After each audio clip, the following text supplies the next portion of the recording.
Hello, everyone. Welcome back to the Plains on the Prairie podcast. I'm Max. And I'm Sam. And we are back again with our Minnesota Aces series, I think episode 13.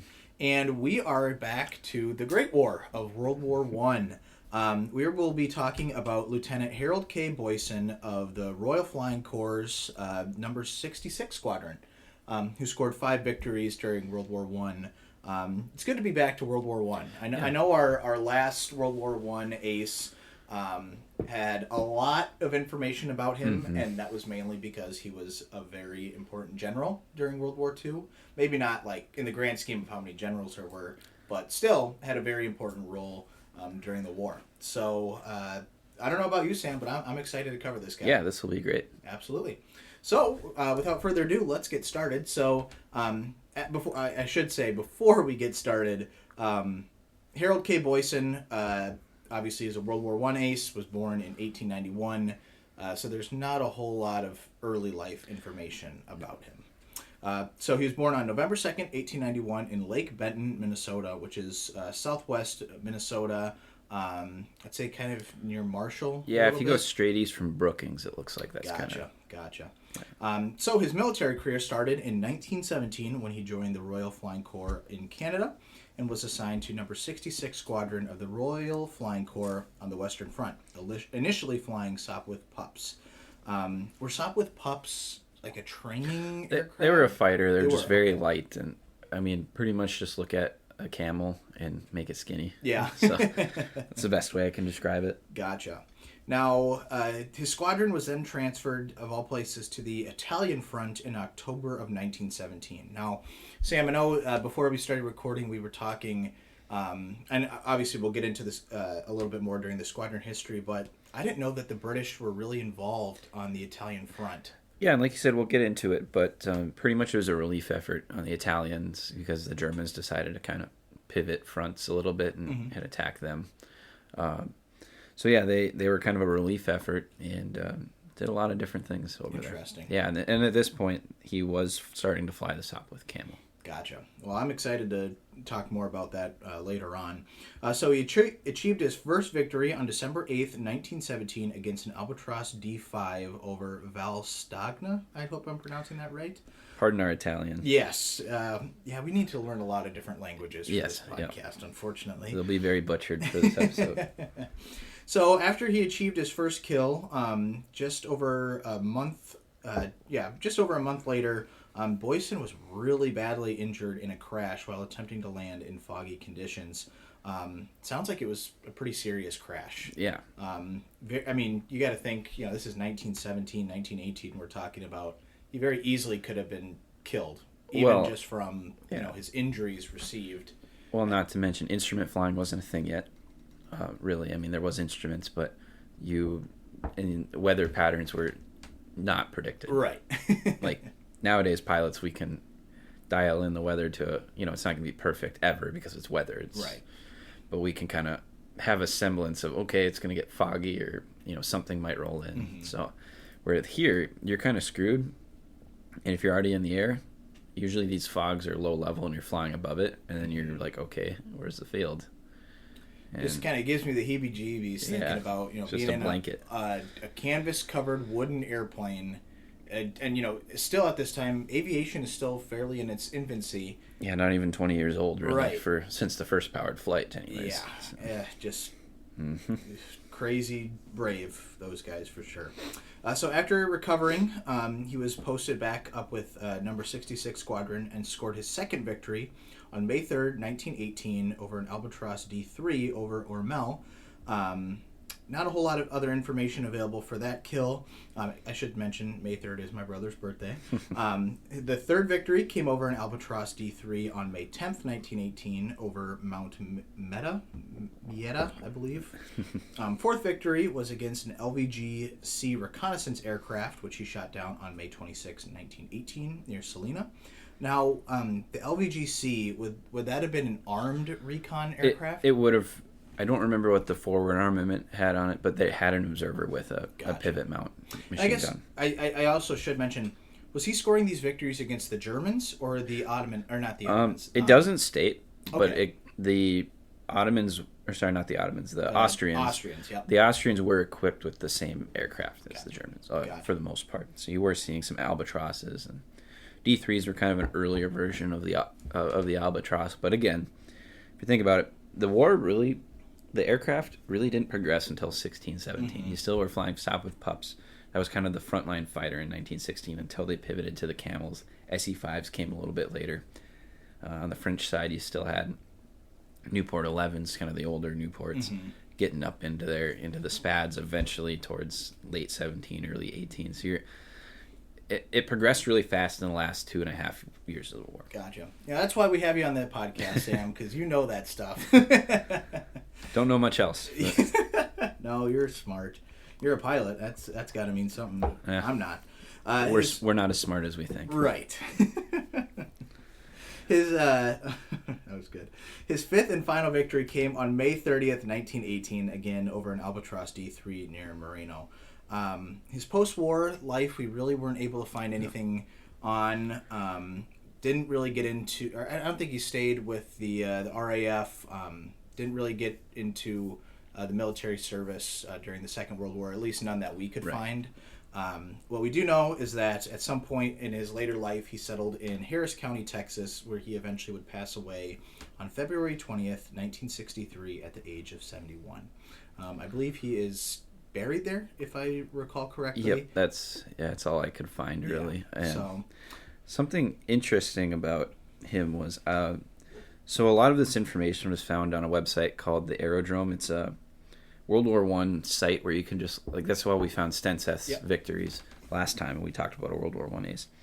This had it, I know we talked about it with Leslie Anderson 2 weeks ago, how we had it to the time. Yeah. This website had it to the time of day that really? the victories were. Oh, cool. And something to note about his squadron, 66 Squadron, he was the only American ace in the squadron. I think there was one Canadian also in the squadron that was an ace. So it was really interesting just to see, an American guy, he was still involved with the RAF through the war, even after U.S. involvement.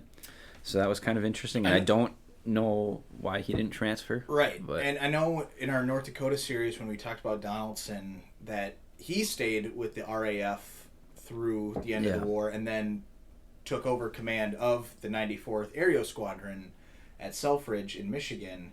But yeah, he stayed with the RAF as well. And I also have to wonder, obviously we'll never know, but did the British, or his fellow, pilots, I wonder how they treated him. I think he earned his stripes, obviously, but it's a Yank serving with the RAF at this point when he could have easily have probably transferred over to the Army Air Service, American Expeditionary Force. I should say. And I'm kind of curious to that too. I always have wondered this, just as a casual in history prior to World War One, casual enthusiast, we'll say. I was always wondered. We're barely 100 years removed from the War of 1812. Yeah. Was there any animosity? I know the British and French still weren't on the best of terms when World War One broke out. They would always butt heads over things. It was just kind of the enemy of my enemy is my friend. Yeah, so exactly. But yeah, it was kind of an interesting thing. And then something to note quick, I guess. Said we weren't going to talk about it before the episode, but the LVG, his fourth victory, was a shared victory. And we were kind of looking up how victories were credited on the British side of things. So there was multiple ways. At the unit level, it was just one plane down, only one person gets credit. But in the squadron here, it was whoever took part in that victory was claimed if you put bullets into the enemy aircraft and it went down, you were credited with the kill. In reading up, there was one instance where 12 British aircraft encountered one Albatross, shot it down. All 12 of them were given a full credit. And that's same with the French. Even if it was a two-seat airplane, both the pilot and observer, I know that's kind of was the practice with F-4 crews and such in Vietnam. But kind of an interesting thing. So, yeah, maybe you could, by World War II numbers, it's a 4.5. Right. But, again, with the ACES series, we're just going off of the information we have. We weren't the ones who we weren't alive. So yeah. We weren't even a twinkle in our parents' eye. So it's just, they weren't even alive. So we are just going off the information we're given. Absolutely. With that, we will move on to the squadron history of number 66 Squadron of the Royal Flying Corps and RAF. One of those World War One squadrons that, really, I obviously, you know the more famous squadrons that served on the Western Front. But this number 66 Squadron was one of those that I didn't know a whole lot about going into. And I mean, we both looked, and they didn't really have quite an illustrious post-World War II career. But definitely a squadron worth knowing a little bit about. They were first formed at RAF Filton in Bristol on June 30th, 1916, and were initially equipped with Royal Aircraft Factory, or interestingly, RAF, BE-2s, BE-12s, and the Avro 504. All of those, I think, were pretty early fighters, and then a few trainers sprinkled in there as well. Yeah, the 504 was a very famous trainer that kind of served with the RAF, or eventually what would become the RAF, towards, into the early 20s even. And the BE-2 was kind of a reconnaissance / fighter. It very much looks like a kite, flying kite. And they actually, it's kind of cool, they received their first Sopwith pup on February 3rd, 1917. It's pretty cool that we have the exact date of that delivery available. So again, you're going to have to pardon our French here, and we're not going to swear, but they were deployed to Vert Galan Aerodrome. God, that sounded good. Yeah, there you go. Between Talmas and Bouval during the Somme Départementale. The Somme sector, probably. It's the Somme sector. Which was obviously in France on March 12th, 1917. So, I mean, that would have been a bloody time. Yeah. Even with the aftermath of the main battle, it was still, the whole front was a battlefield. Yep. So. And then later on in the year, the pups were traded in for some Sopwith camels during October 1917, and the squadron joined number 14 wing to head over to the Italian front. So this, I think, would be a good opportunity for, at least for, listeners like myself. Can you fill us in a little bit on why the British were bailing out the Italians? So just a little context here. The British and French came into Italy after the Battle of Caporetto. So Caporetto was the big... if you played Battlefield 1. Yeah, sure. So most of the time on the Italian front, it was just the Italians and the Austrians fighting each other. Well, the Austrians were kind of having trouble with attrition. I mean, they had trouble with attrition from the very outset of the war, where they, were probably getting, eyes were bigger than their stomach type things, where they just were taking casualty upon casualty in Serbia and Russia. I was going to say, because they were fighting against Russia as well until they dropped out of the war. Yep, and they, so at this point was, you had the Italians and the Austrians. It was a pretty, lack of better terms, even battle because of the terrain. It was all in the Alps, right? Northern Italy. I mean, that's not a very...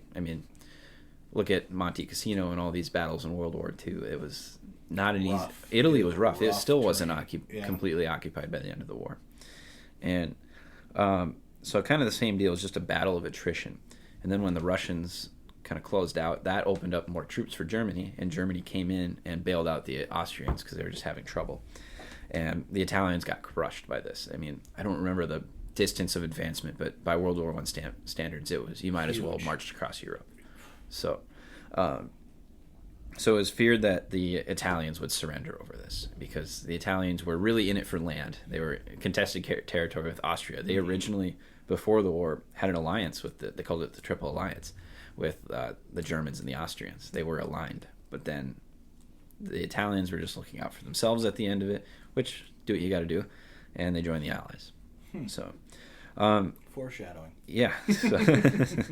But yeah, they ended up deploying a lot of ground troops. Even the Americans had a couple divisions in the Italian front later on that I found out, and we'll talk about that in a sec. But what the number 66 Squadron typically did was multiple missions. What an average fighter group in World War II kind of would do. They would, do ground attack, just combat air patrols, and then kind of going after the attacking observation and bomber aircraft that would just kind of penetrate through the front.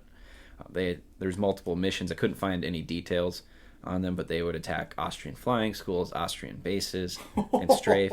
So they were doing a lot of different things. Talk about a learning experience being at a flying school and the enemy shows up at your doorstep. Well, it would be interesting to know, like, what aircraft? Was he fighting the Austrians or were he fighting the Germans? Yeah. Which aircraft were he shooting down? So it's something to think about, and we don't, unfortunately, have the information. This number 66 squadron actually took part in the kind of the last battle of the Italian front, called the Battle of Vittorio Veneto, and that was the kind of final blow to the Austrians. It was kind of a one-sided deal. The Austrians were getting super tired of, the Germans were holding them hostage at this point in the war. The Austrians have been wanting to get out for months, and they propped up the Austrians pretty much militarily and politically. And this battle ended on November 4th of 1918, when the armistice came out between the Italians and the Austrians. Of course, the war lasted another 7 days on the other front. But yeah, just a little context to their time in Italy. Just, again, something that, especially here in the United States, we do not, that's not taught. No, and World War I isn't, it's still a big deal in U.S. history, but it's nowhere near. I know in Europe it's huge. It was a world war, but it was, Europe was touched in all corners. Yeah, absolutely. Absolutely. Yeah. So interestingly, during the 12 months of fighting in Italy, number 66 Squadron was credited with 172 enemy aircraft destroyed. They didn't really specify if that was in the air or on the ground or both. I think it would be likely to say that it was probably both. Yeah. But still, 172 kills in World War I for a squadron is pretty impressive. Very, yeah. So after the armistice was signed, the squadron stayed in Italy for a few months, likely just discharging soldiers, airmen, and then returned to the United Kingdom in March of 1919, and then was disbanded on October 25th of that same year. So pretty impressive World War I career. Right. And actually, we have to go into the history of number 66 Squadron during World War II. Yeah, so it's pretty dense. It is, yeah. But, for the listeners, we think you'll appreciate exactly how, what this squadron contributed to the RAF. So the squadron was reformed on July 20th, 1936. Interestingly, from another squadron, just a flight, basically. So they came from Sea Flight of number 19 Squadron at RAF Duxford, famous, initially being equipped with Gloucester gauntlets before the very slow conversion to a lesser-known aircraft that I don't think a lot of people have ever heard of, called the Supermarine Spitfire in August of 1938.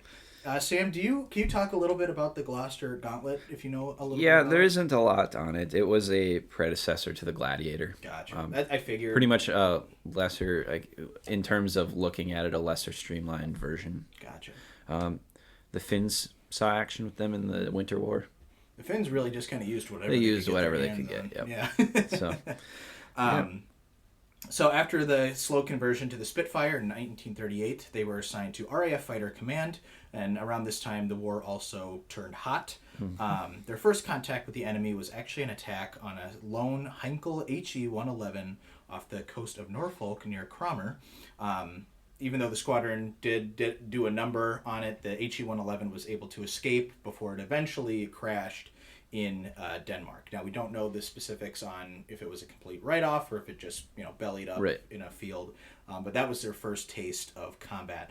Then after Germany's invasion of Belgium and the Netherlands, the squadron was relocated to RAF Horsham St. Faith, and there they destroyed their first enemy aircraft on May 12th, 1940 over The Hague in the Netherlands. So around this time, you would have been seeing a lot more German aircraft, penetrating British airspace, as well as, British aircraft, I believe, flying combat air patrols over, countries that, the Germans had either just invaded or were in the process of annexing at that point. Yeah, and then at the end of August 1940, the squadron then moved to the south of England, being deployed to multiple air bases through this part of the year, and saw a lot of action during the Battle of Britain. So at the termination of the German daylight raids on Britain at the end of the battle, the squadron ended up claiming 20 bombers shot down, along with 17 others probable and 15 damaged. So, again, there's a ton of squadrons, a ton of undermanned squadrons, as we know. that's why they call it the Few. Yeah. But a pretty good record there during the Battle of Britain. And then in 1941, the squadron mostly took part in fighter sweeps over the English Channel from South Britain, and eventually in December of 1941 were equipped with Spitfire Mark Vs. Wow. And then in April 1942, the squadron moved to a base called RAF Ibbsley, and was kind of based there for combined operations over the Dieppe raids. Gotcha. Yeah. And then in April of 1943, the squadron was then deployed to RAF Sumber, and they were there to provide fighter cover for the British fleet at Scapa Flow. Interesting. Kind of just some air cover. Yep. Making sure they're not harassed by and U-boat. U-boats, Ju-88s. Yep. I'm trying to think of any other. Potentially some 111s. Yep. I mean, they were. I know they carried torpedoes on some of them. Absolutely. Yeah, it's kind of a under talked about area. At least, obviously, I think all of this is under talked about in the United States. But the Scapa Flow, more known for I think its naval engagements. But definitely, right. Well, and this period of the war was kind of, for the Western Front, was a little quiet, right? Mm-hmm. So we already had the Battle of Britain, the whole take the Low Countries, take France was all done, right? So a lot of World War II history pivots to, in late 1941, or this is the back half, I guess, pivots to Russia, or the whole Barbarossa invasion. Mm-hmm. And it also pivots over to the Pacific. So you see a lot there. So this kind of period between 41 and honestly all the way up till 44, the European theater was decently quiet west of Eastern Europe. Yeah.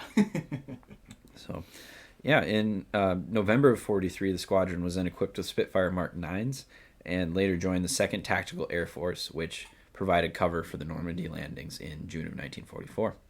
And then eventually, towards the end of that month, kind of the last week or so, they were deployed to a couple bases, or one base in France, and then kind of jumped around. Couldn't find the exact name of the base. More than likely doing air patrols and strafing runs and, the Fillet Gap and whatnot. Right. Really, really, I think I've mentioned the podcast before, but I've been to Normandy before, and being in, especially where the Fillet Gap narrowed, literally at the end, like where the only means of crossing for the Germans were literally creeks and maybe gaps less than 100 yards wide. Like literally, It was crazy. And you just have to imagine, you're flying a Spitfire, maybe not quite at treetop level, but high enough, and, any target of opportunity to take. And the Germans had nothing to counter it. And It was just an absolute slaughter fest. Mm-hmm. Highly recommend reading more on that. I wish I had a book to recommend, but it's fascinating, and just a horrible, horrible conflict for sure. So the squadron continued to support Allied advancements throughout late 1944, being based at Abbeville, France, and then moving on to Grimbergen in Belgium. And then in November of 1944, the squadron was re-equipped with the Spitfire Mark 6? 16. Yep, 16, holy smokes. Before moving to Twente, I think I'm pronouncing that right, in the Netherlands in April of 1945, just before the end of the war. And then the unit was actually disbanded before the signing of the end of the war on April 30th, 1945. Kind of interesting, yeah. That's very interesting. Yeah. Post-war, obviously nowhere even, I shouldn't say that, but not as illustrious as it was during World War II. They were formed at Duxford on September 1st, 1946, and renumbered as number 165 RAF Squadron, initially flying Spitfires before being converted to Gloucester Meteors in 1947, and interestingly being converted to Canada Air Sabres in 1953. So license-built versions of the F-86F that were built, obviously, in Canada. The squadron then moved to RAF Linton on Ouse in 1956 and were re-equipped with Hawker Hunters, and they were disbanded in September 30th of 1960 at RAF Acklington. They were reformed at RAF Odiham on September 15th, 1961, and were equipped with an interesting helicopter known as the Bristol Belvedere. What would be a close American contemporary for the Belvedere? Would it be the H-21 Flying Banana, or would it be more like a Chinook? Probably a Chinook. Okay. It was a heavy lift helicopter. Gotcha. It was not quite the same look, but it did have, the tandem rotors. And kind of an interesting helicopter. I don't know a ton about it. Yeah. But one example of what they were used for was the squadron was actually deployed to Seletar Air Base in Singapore. Those of you who know World War II history in the Pacific, Seletar comes up a lot. And they were to provide heavy lift helicopter support for forces operating in Malaya, probably some colonial war type stuff. I was going to say probably counterinsurgency and stuff like that. Yeah, and this area was kind of getting hot at this point. Vietnam was ramping up, and you're not far from it. No.